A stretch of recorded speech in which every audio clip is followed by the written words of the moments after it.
let's start to unpack some ancient secrets. Hello, wonderful listeners. I'm Rachelle Van Ryssen, your guide through the intriguing landscapes of biblical mysteries on the Chasing Rainbows podcast. Today, we're venturing even further into the enigmatic realm of the Nephilim and the heroes of old. But before we dive in, don't forget to hit that subscribe button and join us on this extended journey. Genesis 6, 1:4 New International Version.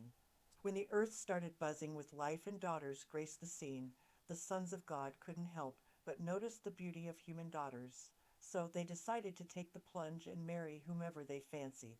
God, sensing the need for a divine intervention, declared, "My spirit's patience with humans won't last forever. After all, they are mortal. Let's cap their days at a neat 120. It was during those days and even afterward that the Nephilim, these legendary figures, made their mark on earth.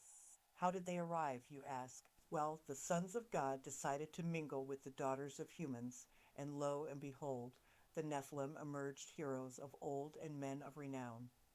The angelic interpretation. Sons of God as angels. Imagine, if you will, that these sons of God aren't your ordinary humans. They're angels, or in some cases, fallen angels.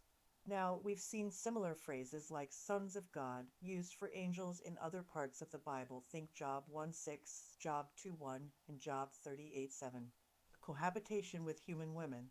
So these angelic beings, according to this interpretation, decided to spice up their existence a bit by engaging romantically with human women, leading to the birth of a peculiar group, the Nephilim. Hybrid offspring with supernatural qualities. Hold onto your seats because the Nephilim are painted as this unique hybrid race, a mix of human and angelic traits. Some even go so far as to suggest they were giants or possessed jaw-dropping supernatural abilities. Biblical references to giants and Nephilim. But here's where the plot thickens. This Nephilim business isn't confined to Genesis 6:1-4. Fast forward to Numbers 13:33, where the Israelite spies, on their Canaan adventure, report encountering the descendants of Anak, essentially considered Nephilim giants, if you will.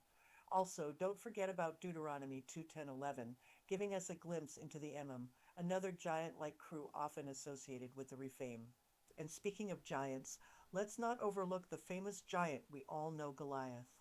This Philistine warrior, mentioned in 1 Samuel 17, adds another layer to the biblical narrative of formidable beings. Goliath, the iconic giant. In the tale of David and Goliath, Goliath stands as a colossal figure, described as a champion from Gath, armed with impressive weaponry and towering over the Israelites.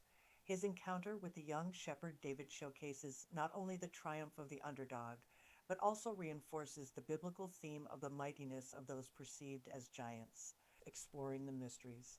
Now, let's venture into the realm of speculation and inquiry. Could the heroes of old mentioned in Genesis 6 also include creatures from myths around the world?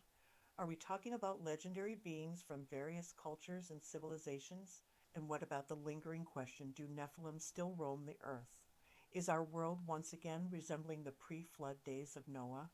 It's a thought-provoking concept that sparks the imagination and prompts us to ponder the mysterious intersections of myth, biblical narrative, and the contemporary world. The Book of Enoch, a glimpse beyond. Now, as we expand our horizons, let's take a look at the Book of Enoch. This ancient text, attributed to the biblical Enoch, provides a unique perspective on the Nephilim and the celestial realms. It elaborates on the interactions between angels and humans, shedding light on the mysteries alluded to in Genesis. Book of Enoch, Excerpt 1, Enoch 6:1-2. And it came to pass, when the children of men had multiplied, that in those days were born unto them beautiful and comely daughters. And the angels, the children of the heaven, saw and lusted after them, and said to one another, Come, let us choose us wives from among the children of men.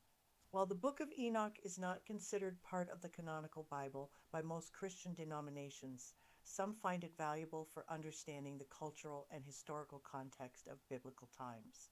The reliability of the Book of Enoch. Now, the million-dollar question, how reliable is the Book of Enoch, especially for Christians? It's essential to note that opinions on the Book of Enoch vary. While some appreciate its historical and cultural insights, Others approach it cautiously due to its non canonical status. However, intriguingly, the Book of Enoch is quoted or alluded to in the New Testament. In the Epistle of Jude 1:14-15, verses 14 and 15, Enoch's prophecy.